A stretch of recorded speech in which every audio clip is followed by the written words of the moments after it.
The Chosen is not just another TV series. It's the first ever multi-season show about the life of Jesus, and it's changing how millions of people connect with their faith. Unlike other productions, The Chosen isn't made by a big Hollywood studio. It was crowdfunded by everyday people from all over the world, people who believed in the story and wanted to see it come to life.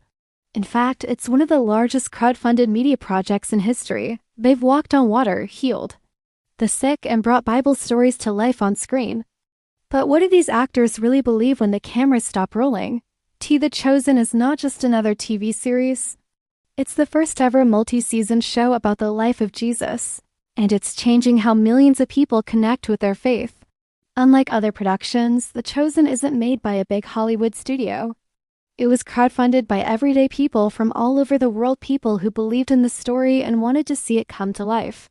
In fact, it's one of the largest crowdfunded media projects in history. First season. Since first season, The Chosen has become a global hit. It has been translated into dozens of languages, streamed over 500 million times, and watched in more than 175 countries. But it's not just the numbers that make it special. It's the way the show brings the Bible to life in a fresh, personal, and deeply emotional way. Characters like Jesus, Peter, Mary Magdalene, and Matthew are not distant or unreachable. They feel real, human. And relatable. The show takes the stories many of us grew up hearing in church and tells them with heart, depth, and a lot of humanity. We see Jesus not just as the Son of God, but also as a man who laughs, cries, gets tired, and deeply loves those around him.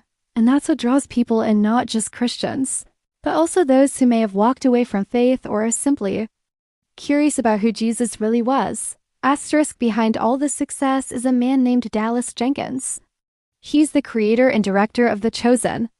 His mission wasn't just to make a good show. He wanted to create something that honored the Bible while showing Jesus through the eyes of the people who followed him. Jenkins himself is a Christian, and his personal faith is a big part of why the show feels so genuine. The actors on the show also play a big part in this authenticity. Many of them aren't just performers, they have their own spiritual journeys. Some came into the show with strong faith backgrounds. Others found their beliefs growing stronger as they stepped into the lives of the disciples they portrayed. It's this blend of acting talent and real-life faith that gives The Chosen its emotional power. As season 6 draws closer, fans are more excited than ever. The new season promises even more powerful moments, deeper stories, and yes, emotional scenes that may leave viewers in tears. But for many fans, what's just as interesting as what happens on screen is what's happening behind the scenes. Because recently, some of the cast members have started to open up. In interviews, podcasts, and live Q&As, they've shared their personal thoughts on faith, belief, and what it means to play a role in a story that's sacred to millions. In their words, surprising, honest, sometimes even emotional. In the next section, we'll look at what these actors really believe and how playing the disciples of Jesus has changed them forever.